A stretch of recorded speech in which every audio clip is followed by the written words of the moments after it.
everybody here has far more in common than not. There's more that unites us than divides us. We forget that sometimes. I think we find it convenient to forget that. Kennedy said that in the final analysis, our most basic common link is that we all inhabit this small planet. We all breathe the same air. We all cherish our children's futures. And we are all mortal. Yeah, we like to forget that, and perhaps life is easier lived forgetting that. I don't know. The other thing is that we are all somebody's child. We all have parents. If we're lucky, we knew them and we grew up with them. And if we were really lucky, they were good. And the reality is, with the best of luck, you watch them die. The alternative is the reverse. Nobody should have to bury their own child. But we are all somebody's child until we're not anymore. My father was an interesting man, and I will say there's no human being alive who has ever understood me better than him. He has understood me in a way that was spooky to me because he could predict my actions oftentimes long before I could. And always moved me in a positive direction, made me a genuinely better human being. Nobody has influenced my life for the better more than he. He saved my life several times. I have the infamous suitor gene, which has a tendency for thrill-seeking behavior. My grandfather once took a motorcycle and literally to win a race, went under moving tractor trailer. My father would parachute a lot. He was one of the first Americans to exceed 100 jumps. He was certainly one of the first ones ever to exceed 500 jumps. Oh God, yeah, he did a lot of crazy things. I also, during a Category 4 hurricane, I went out and went swimming in the ocean, and got caught in the undertow and very nearly drowned, and he had to come out and save me. And it certainly wasn't the first time he had physically just saved my life. He also saved my life in other ways. My family had difficulties. All families have difficulties, but ours were such that he had to leave my family when I was 4. And even at that young age, I certainly remember realizing that it was the best thing for him and wishing he could take us. He couldn't. It was the 80s. Husbands never got the kids. And he spent his entire life trying to make sure that my sister and I could be taken care of, and told us we were a priority in his life, and he acted that way. There was never a time he wasn't there. There was never a time that anything seemed to be a greater priority than his children. So we were very lucky in that regard. Many kids don't get that. When I started working in the public sphere, I had to pick a name, especially as a writer. You have to pick a name. I liked N. Lamar Suter for a little bit. I guess like J.K. Rowling, N. Lamar Suter. So I had published originally as N. Lamar Suter, but people started calling me Lamar, and I wasn't a fan of that. Lamar Suter was another story. So I just went with Nick Suter. I figured that was the easiest, and that was the one I liked the most and the simplest. But the problem was my father's name was Nicholas Suter, Nicholas Benedict Suter. And when I published as Nick Suter, I would publish essays on all sorts of topics, and usually quite just inflammatory, even in the U.S. And the problem is my father lived in a very conservative community, so he'd get a knock on the door, and they're like, hey, did you write this? No, there's more than one Nick Suter running around. He wouldn't even say it was me. He was just like, there's some guy out there with the name who's publishing all this material. Now, he supported all of it, and he was very much in agreement with it. Every now and then he'd call me up, are you really going to say that in public? Was, yes, Dad. Okay, have fun. So I ended up going as Nicholas Lamar Suter, because the middle name was the only way to keep some heat off of him in the deep Bible Belt. So that's why you always see Nicholas Lamar Suter. He didn't like the name Benedict, and he had told me, because he had a penchant for getting into trouble too, and he told me that he could always tell when a article was going to be negative because it used his full name. Let's say Benedict, and I thought at first that was silly, but I've seen similar things where you can tell when the media is just being disingenuous, and how I was like, wow, they really. So it's just like, yeah, if I saw Nicholas Benedict Suter, I knew I was in trouble. His name, the name Benedict, obviously carrying still a lot of animosity in the U.S.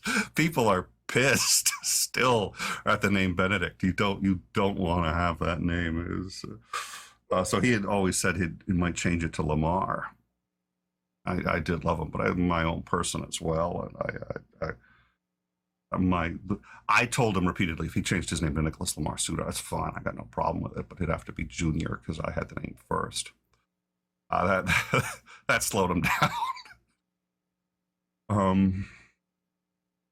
He was a storyteller, and he had stories about everything because he had done so much. He was a pilot, flew the planes, those small little planes that have only 2 seats in them. Used to take us up all the time. We'd go buzz the house, you'd go out and look over, and we'd be really close to him. Now, this was again 80s and 90s, so the FAA wasn't all over everything, so he could just get in a plane and just go to Mexico, which he did all the time too. But they're dangerous too, and it wasn't a experimental, which those are dangerous. But build your own airplane. Sounds like a plan. It's not Legos. I really don't think you should be flying something you built yourself unless you're an engineer. But he, I had stories about all of it. The landing gear failed. One time he did a jump. A guy got stuck on the gear. It was a fixed gear plane, so the guy goes out, gets stuck. I got no way to get him down. Got to figure out how to get him off before you run out of fuel. But the one I remember most is he was going to Mexico, and he was going to land at a small airport there, but they had a power outage, and he was known for again taking risks and not necessarily going with as much reserve fuel as you should have, wanting to make as few stops as possible. And he got there, and the power was out. It was nighttime. Couldn't see the runway, and very low on fuel. Couldn't contact the tower. It was like a hole in the earth below him. There's no place to land.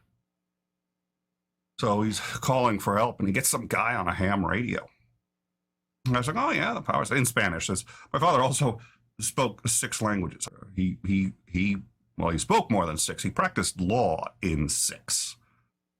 So whenever they got somebody in the hold, that because he was a criminal defense attorney, whenever they got someone in the hold, they didn't understand what they were saying. It was just gibberish. Like, "Oh, let's call Mr. Suter." Or sometimes it was Chinese. He's like, "I don't speak Chinese." Like, "Yeah, but you'll figure it out." And so he worked as a public defender a lot, worked for free, and defended a lot of people. The people who are most disenfranchised in this state. They can't speak the language. Well, he's he's talking to them in Spanish. Oh, gee. I'd kind of like to land this thing. It's on fumes. What do I do? There's no runway. The guy called up all the controllers and everybody who worked at the airport, called up all his friends. And they drove down to the airport, and they lined up along the runway with the cars facing the runway, and they all turned on their lights. And that way he could see the runway. And he landed surrounded by these cars. And then as a criminal defense attorney, oh my God, the stories of murder and revenge and he's where I learned to tell stories. He had the best. And I don't know. He didn't seem to think they were amazing. I thought they were. Maybe it was because my father, but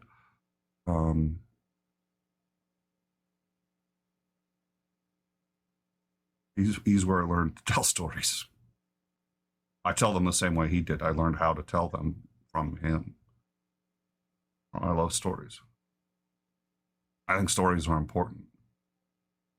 Why I write stories, why I write books, why I do this show, and why I try to tell stories in the show. I think they're important. I think they make life interesting. And I think they teach us things that we can't learn any other way.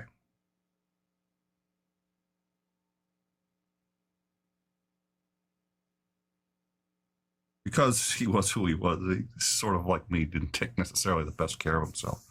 That's another unfortunate Suter trait. We don't take care of ourselves well. I don't know if it's genetic or not. It certainly has passed through. It means, despite usually having very sound bodies growing up, my father was extremely athletic, did boxing, baseball, was in the minor leagues for a while.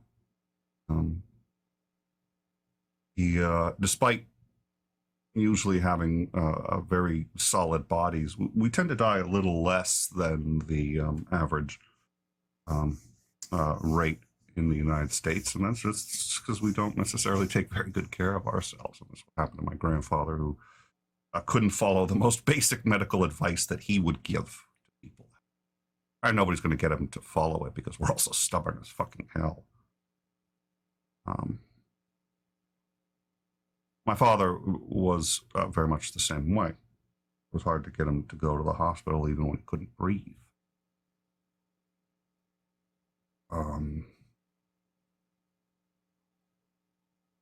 So we all know that, again, with luck, we will watch our parents die. That's the way it's supposed to be. Those of us who are the luckiest go through that because there's no better alternative.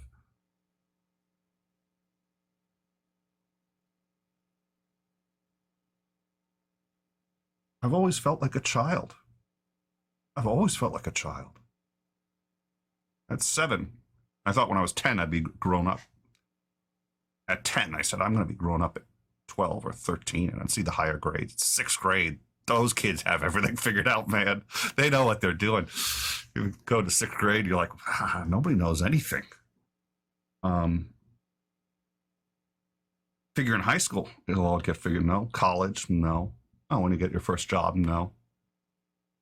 I'm 40 years old. I haven't figured out shit. And neither has anybody around me. Anybody who says they've got shit figured out is fucking lying.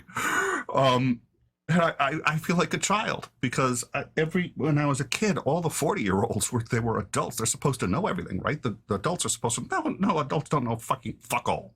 None of us know fuck all. I'm 45 or 46 now. I don't know. It keeps changing on me, so I don't bother to memorize it anymore. If it would just stay the same, I'd be okay. But it moves, and unfortunately, it moves in the wrong direction. I can't figure that. I can't get that sorted either. But here I am. I don't feel like I've got anything sorted out. I don't have the confidence that adults are supposed to have. I can project it easily. Everybody does, but nobody has it. Life is like a movie. You walk in halfway in and you look at all the people who are watching it and they're all talking about the movie and arguing about the characters. And you say, what's going on? Tell me about the movie. And I explain the movie to you. And like, oh, at least somebody gets the movie. And then after a little while, you realize they all walked into the movie halfway through too. Nobody knows what the fuck's going on. You just make it up as you go. So here I am in my mid-40s. Experience is the only thing that's taught me much of anything that's got value. I've learned a lot about other things. I've gone to school. I've enjoyed it. I love learning. It's my favorite thing to do. Another reason I do this show, I get to learn from the guests. I know more after I've done a show than before. So in that way, I always get to learn. But the only things I've learned of value are from experience. Usually that experience gained through suffering of some kind. I fucked something up or somebody. I still don't know a whole heck of a lot. So that I can tell, we're all still children. I had thought when I was 40, if my father died, I'd handle it like, I'd be like, oh, okay, well, hey, that's life. That's 40-year-olds can handle anything, right? And I knew he was going to die a bit earlier than most parents because of the way he takes care of himself, which is his wife was aware of and good at managing. But Suter, there's only so much you can manage of that, I'm sorry to say. So I prepared myself as best I could, and I thought I was prepared, and I was not. Nicholas Benedict Suter died last week.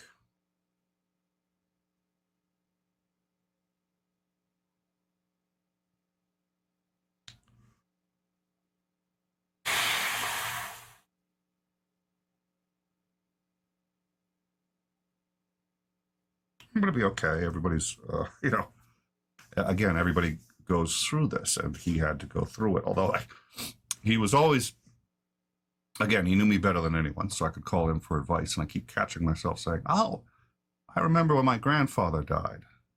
I know who I should ask for advice about this and to help talk me through it. I should call it my dad because he knows about this kind of thing. And I was like, I can't call him. Can't call him anymore.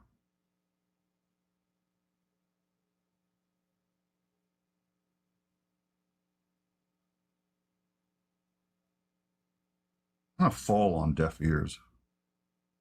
I'm gonna fall on deaf ears. Hatred is a terrible thing.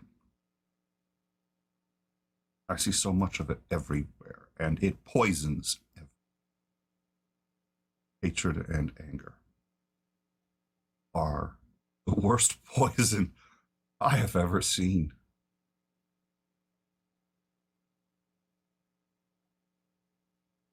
We have more in common that unites us than divides us. We forget that, and we forget it when it's convenient.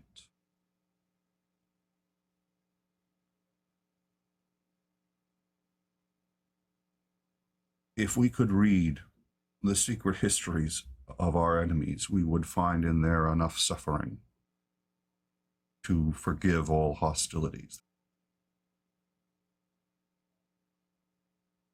I guess if I could say anything, I would say this, and it will fall on deaf ears because people will hear it and they will say it.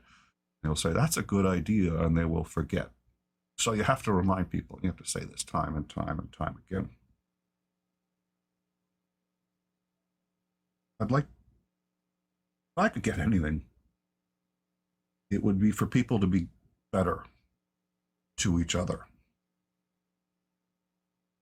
for people to be good to each other, just for the sake of being good. Because we're all suffering something at some time. We all have bouts where we can have maybe even a couple of years without any suffering of any good. Good. It's good. We all suffer. We all lose our parents. Some of us, God forbid, lose our children. And it doesn't have to be that bad a tragedy for us to suffer. Inflicting it on each other for any reason, unnecessarily.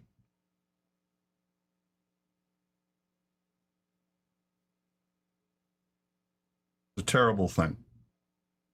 And we do it a lot. So I would ask us all to remember that everybody listening to this is somebody's child. And life is better for all when we are stewards to each other through the good times and the bad, and through the bad behavior. Stewards to each other instead of hurting each other. I hope everyone listening to this can maybe do an act of kindness and pay it forward a bit more for a little while. We'll forget. It will fall on deaf ears. We'll need reminders again. But that's the way to make life worth living. Thank you.